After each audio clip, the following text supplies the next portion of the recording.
Welcome to Flip Classroom. Today's lesson will review the argument essay Part B.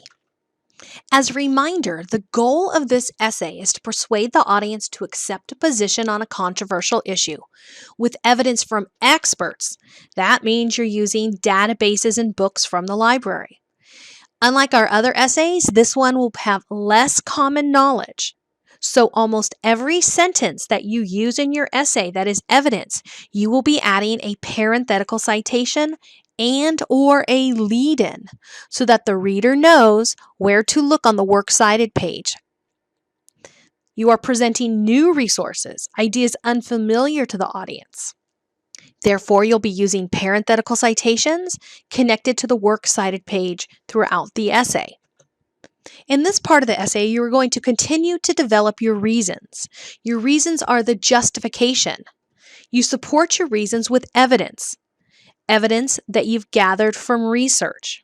We previously went over the types of appeals: ethos, logos, and pathos. In this essay, ethos is created by the credibility of the research. Who completed the study? Who is the expert? And logos, is it logical? Does it make sense? And there could be some pathos. Individual examples. As a reminder, you will be using a minimum of 6 resources. Many of you will have to use more than 6. You can only use a maximum of 2 websites. I would actually prefer you use no websites from Google, but I will allow 2. And the majority of your information should come from database articles or books. Essay Part B should start with your thesis statement. That's your claim, your opinion you're trying to persuade the audience to accept. Then you will be presenting your evidence, your logos, your pathos, your ethos. So let's take a look at this example. If you're going to claim the United States should have a universal basic income program for everyone living within the 50 states because it will help the economy, prevent extreme poverty, and manifest American values. Notice how this claim is very specific. It says everyone living in the United States. So I'm referring to people who are citizens and those who might not, and those who are undocumented. I give 3 reasons: the economy, preventing extreme poverty, and manifestation of American values. You are welcome to have more than 3 reasons, and in many cases you might need that, but 3 is a good number. My evidence. I might have some pathos. I might have, in my research, come along a story of a homeless person who now can have shelter because he has universal basic income. It's a heartfelt story. Most of my evidence will be logos, things that are logical. In my research, I may have found out that the more money you spend equals the more taxes the government will take in and spend that money on quality of life programs. Ethos, all the experts. I might have had an economist from Harvard who created a poverty index and other experts in the field to make your research credible. The annotated bibliography is the optional assignment, but it is required if you want an A in the class. You must include all the sources you will use in the paper. So I should see a minimum of 6, no more than 2 websites. And each source, you will explain if it is credible, and the answer will be yes. If it's valuable, and again, the answer will be yes. And how you will use this source in the paper. There is a video on the annotated bibliography instructions on Canvas. It absolutely must be an MLA8 format with very few errors.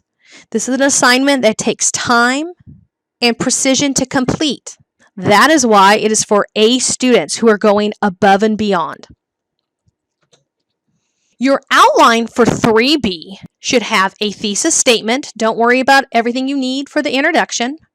Your reason 1, your reason 2, and reason 3. You do not need your opposition paragraph nor your conclusion paragraph at this point. Open up the module for argument essay. You will see the video for annotated bibliography, more information there.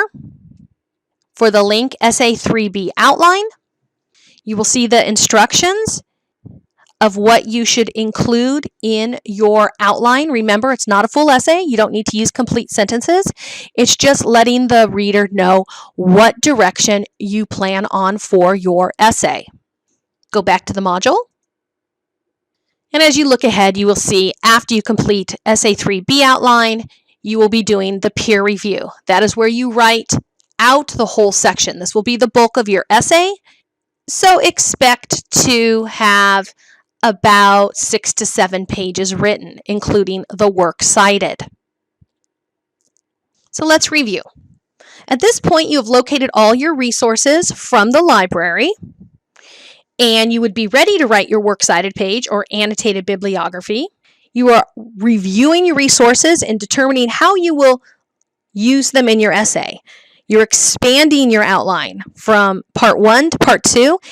This is a good place where you might want to put your parenthetical citations so that they're easy to slip in when you do the full essay for the peer edit, which is the majority of the entire paper due later in this week. After you've done your outline and you've written Essay 3B, you'll be revising it, and as we go forward, I'll be teaching you how to write the opposition paragraph and the conclusion paragraph, which has the call to action.